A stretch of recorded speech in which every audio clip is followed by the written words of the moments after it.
Hi നമസ്കാരം, എൻ്റെ പേര് അപർണയാണ്. ഇന്ന് ഞാൻ ലീബ്രയ്ക്ക് വേണ്ടിയിട്ട് ഒരു ക്വിക്ക് കറണ്ട് ഫീലിങ്സ് റീഡിംഗ് ആണ് ചെയ്യാൻ വന്നിരിക്കണേ. അപ്പോൾ ലീബ്ര, നിങ്ങളുടെ പേഴ്സൻ്റെ ഇപ്പോഴത്തെ കറണ്ട് ഫീലിങ്സ് എന്താണെന്ന് നോക്കുമ്പോൾ കാർഡ്സ് പറയണത് എന്താ വെച്ചാൽ, ഈ പേഴ്സൺ കുറേ ഒരു റിജിഡ് എനർജിയിലാണ്. എന്ന് വെച്ചാൽ അവർക്ക് ഫീലിങ്സ് ഒക്കെ തുറന്ന് സംസാരിക്കാൻ അവർക്ക് അറിയില്ല.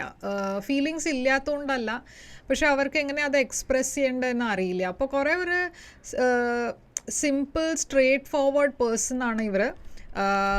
ഇമോഷൻസ് ഒട്ടും കാണിക്കാത്ത ഒരു ടൈപ്പ് ഓഫ് പേഴ്സൺ ആണ്. കുറച്ചൊരു എൽഡർലി പേഴ്സൺ ആണ് ഇത്. അപ്പോൾ കരിയറിൽ കുറേ ഫോക്കസ് ഉണ്ട്, കരിയറിൽ നല്ല പോലെ അവർ മുമ്പോട്ടേക്ക് പോകണു. പക്ഷേ ഇമോഷൻസ് വരുമ്പോൾ ഡീപ്പ് ഫീലിങ്സ് ഉണ്ട്, ഇമോഷൻസ് ഉണ്ട്, പക്ഷെ അവർക്കത് എക്സ്പ്രെസ് ചെയ്യാൻ പറ്റാത്തതുകൊണ്ട് കാണിക്കാൻ അറിയില്ല, എക്സ്പ്രെസ് ചെയ്യാൻ അറിയില്ല. അപ്പോൾ ഇവിടെ ഞാൻ കാണുന്നത് അവർക്ക് നിങ്ങളുടെ അടുത്ത് ഇൻട്രസ്റ്റ് ഉണ്ട് ഈ റിലേഷൻഷിപ്പിൽ. നിങ്ങൾക്ക് അങ്ങനെ അല്ല തോന്നുന്നുണ്ടാവുക. ഇവരുടെ ബിഹേവിയർ കാണുമ്പോൾ നിങ്ങൾക്ക് തോന്നും ഈ പേഴ്സണ് ഒട്ടും ഇൻട്രസ്റ്റ് ഇല്ല എന്ന്.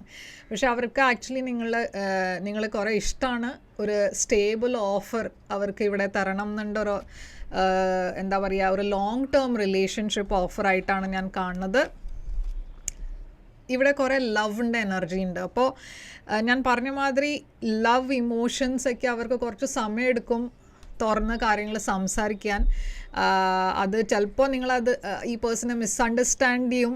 അത് ഈ പേഴ്സൺ ഒട്ടും ഒരു എന്താ പറയുക, ഇമോട്ടീവ് അല്ല, എക്സ്പ്രസീവ് അല്ല, ഒന്നും കാര്യങ്ങൾ തുറന്ന് സംസാരിക്കില്ല, അങ്ങനത്തെ ടൈപ്പ് ഓഫ് പേഴ്സൺ ആവാം. പക്ഷേ അവർക്ക് ഡീപ്പ് ഫീലിങ്സ് ഉണ്ട് നിങ്ങൾക്ക് വേണ്ടിയിട്ട്. എസ്പെഷ്യലി അവർക്ക് ഇവിടെ ഒരു ഓഫർ കൊണ്ടുവരണം എന്നുണ്ട്. ആൻഡ് ആ ഓഫർ വരും, ഒരു ഇമോഷണൽ തുടക്കം. ഞാനൊരു ബ്യൂട്ടിഫുൾ റിലേഷൻഷിപ്പാണ് ഇവിടെ കാണുന്നത്.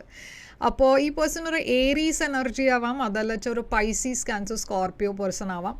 എന്തായാലും ഇതാണ് നിങ്ങൾക്ക് വേണ്ടിയിട്ട് റീഡിംഗ്. റെസൊനേറ്റ് ചെയ്ത് വെച്ചാൽ ലൈക്ക്, ഷെയർ, സബ്സ്ക്രൈബ് ചെയ്യാൻ. ഞാൻ വേറൊരു റീഡിംഗ് ഇവിടെ ടാഗ് ചെയ്തിട്ടുണ്ട്, നിങ്ങൾക്ക് വേണമെങ്കിൽ അതും ചെക്ക് ചെയ്യാം. അത് കുറച്ചുകൂടിയും ഒരു ഡീറ്റെയിൽഡ് റീഡിംഗ് ആണ്. ഞാൻ തിരിച്ചു വരും വേറൊരു റീഡിംഗ് കൊണ്ടുവന്നാൽ. അതുവരെ ടേക്ക് കെയർ.